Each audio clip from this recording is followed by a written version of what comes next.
À la une de l'actualité, les pharmaciens lyonnais peu enthousiastes à l'idée de vacciner le dimanche.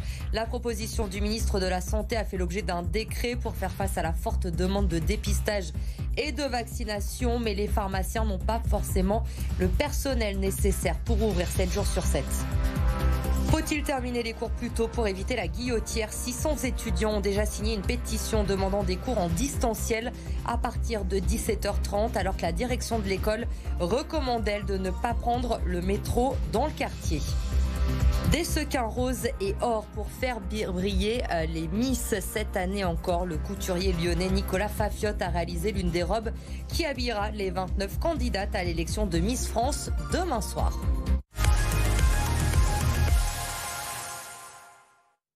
Les pharmaciens ont donc désormais la possibilité d'ouvrir le dimanche. La proposition a été faite par Olivier Véran, le ministre de la Santé, mais elle ne fait pas l'unanimité.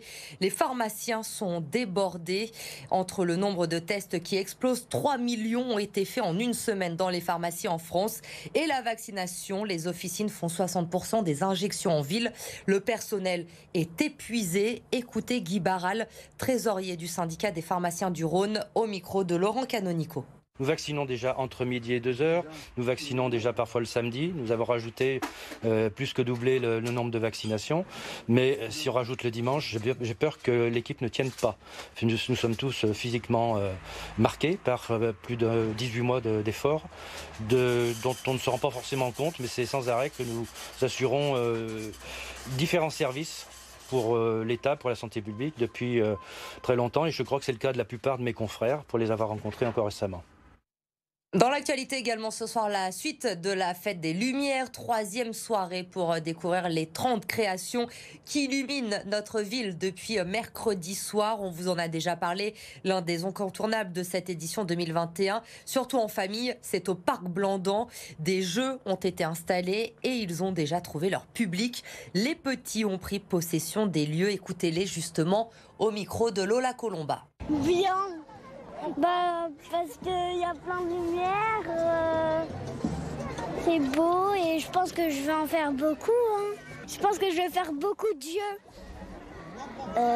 Parce que j'avais envie de faire des jeux et je trouve que c'est beau. Je trouve que c'est super intéressant pour les enfants, il y a des jeux et c'est très joli. En haut, ça fait monter le serpent en haut.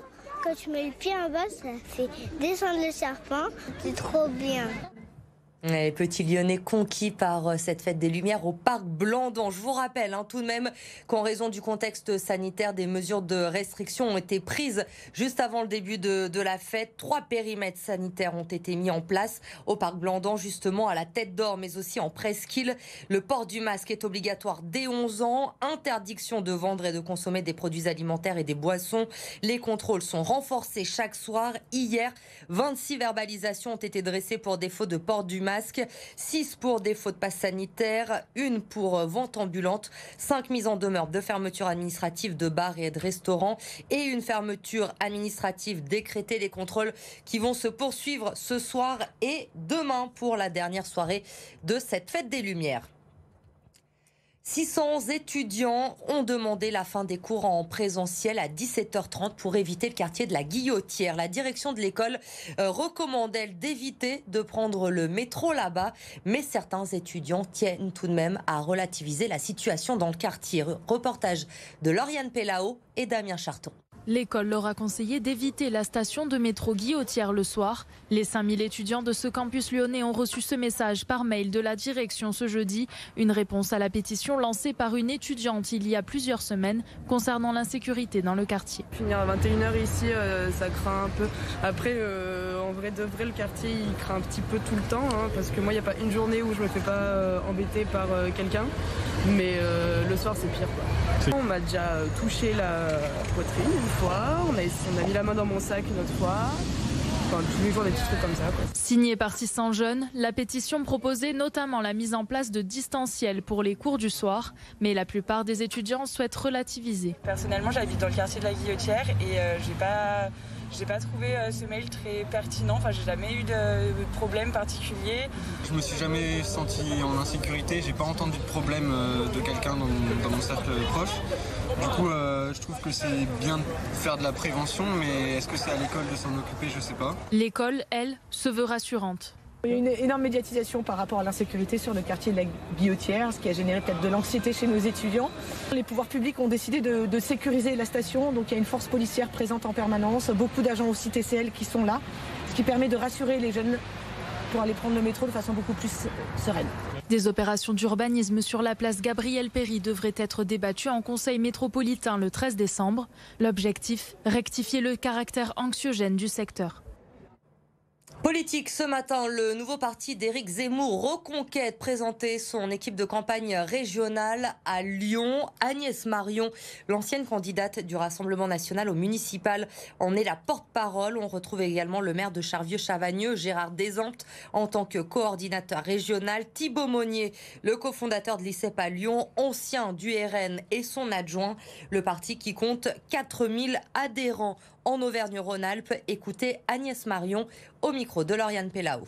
On voit bien d'ailleurs qu'on a une énorme dynamique, 4000 adhésions en 4 jours, c'est énorme. Franchement, moi j'ai une grande expérience politique, ça fait 25 ans que je fais de la politique et je n'ai jamais vu ça d'aucun parti. Tous les partis s'épuisent dans leur adhésion, ils sont en perte d'adhésion, tous les partis. Le parti dont je viens, c'est son cas.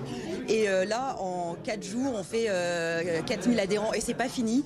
Honnêtement, la dynamique en Auvergne-Rhône-Alpes, elle est exceptionnelle et elle va continuer. À 2 semaines de Noël, vous n'avez peut-être pas terminé vos cadeaux, vous hésitez encore. Eh bien ce soir, on vous propose des jeux et des jouets revalorisés. Ça se passe du côté du centre commercial de la Part-Dieu. Les précisions sur place avec Amélie Duchamp. Et entre tous les magasins de produits ultra neufs du centre commercial de la Part-Dieu, il y a ce petit stand, un stand avec des dizaines de jouets renouvelés chaque jour. Alors il y en a pour tous les âges, il y a des peluches, des jeux de société, des poupées dans de petits prix, de 2 à 35 €. Alors leur particularité, c'est qu'ils ont déjà vécu une première vie, ils ont été collectés, nettoyés, vérifiés et ils sont prêts à être posés sous le sapin pour un Noël plus éco-responsable. On a effectivement un objectif de sensibilisation du grand public à se dire que en fait on peut aussi faire des cadeaux, passer des fêtes de fin d'année un peu plus responsables, un peu plus solidaires. Et on a aussi un objectif en termes de dons, puisqu'on va accueillir les dons des particuliers qui souhaitent se débarrasser de jouets. Et quand on sait que 40 millions de jouets sont jetés chaque année en France, on comprend l'intérêt de ce magasin éphémère. Alors ce stand, il a beaucoup de succès ici au centre commercial de la Part-Dieu. Il y a beaucoup de gens qui y passent. Et depuis son ouverture hier, 150 jouets ont déjà trouvé une nouvelle famille. Et si vous ici, vous voulez donner ou acheter vos cadeaux ici, eh bien, le pop-up est ouvert jusqu'au 23 décembre tous les jours. Vous êtes chaque année des millions à regarder l'élection de Miss France à la télévision. La cérémonie aura lieu demain soir et vous allez pouvoir découvrir la nouvelle création du couturier lyonnais Nicolas Fafiotte, une robe conçue spécialement pour l'occasion. Lucie Young. Pour une soirée sur le thème des comédies musicales, il fallait forcément des paillettes. Alors le soir de l'élection, les 29 Miss porteront une robe fendue entièrement brodée avec des sequins rose et or. Le fruit de plusieurs mois de travail pour le couturier lyonnais Nicolas Fafiotte, qui mise beaucoup sur l'événement pour faire connaître ses créations. Ça nous permet aussi pour une société comme la nôtre qui sommes basés à Lyon d'avoir quand même une vision plus nationale, voire des fois internationale, parce que moi j'ai des clientes par exemple qui peuvent venir de l'extérieur de la France. Autre nouveauté, cette année pour la première fois, les robes sont réalisées en partenariat avec la marque de robes de mariée Pronuptia. Les modèles portés par les Miss pendant l'élection pourront donc être achetés en magasin dès le lendemain. Les robes, elles ont été vraiment fabriquées dans des tailles plus standard comme du prêt-à-porter. Aujourd'hui, en fait, il faut arrêter d'idéaliser tout. Enfin voilà, une Miss, elle peut faire du 36, mais elle peut faire du 40. Et puis après, quelqu'un qui fait du 42, du 44, elle a le droit aussi d'avoir une robe en paillettes. Donc nous, on a vraiment fait un patronage pour que ça puisse aller à plein de jeunes filles, plein de femmes. Des paillettes rose et or pour faire rêver les Françaises, quelle que soit leur taille, c'est aussi ça, l'esprit Miss France. Pour la découvrir, encore un peu de patience, la robe sera révélée ce samedi soir, portée par les Miss régionales qui pourront repartir avec, cadeau du couturier.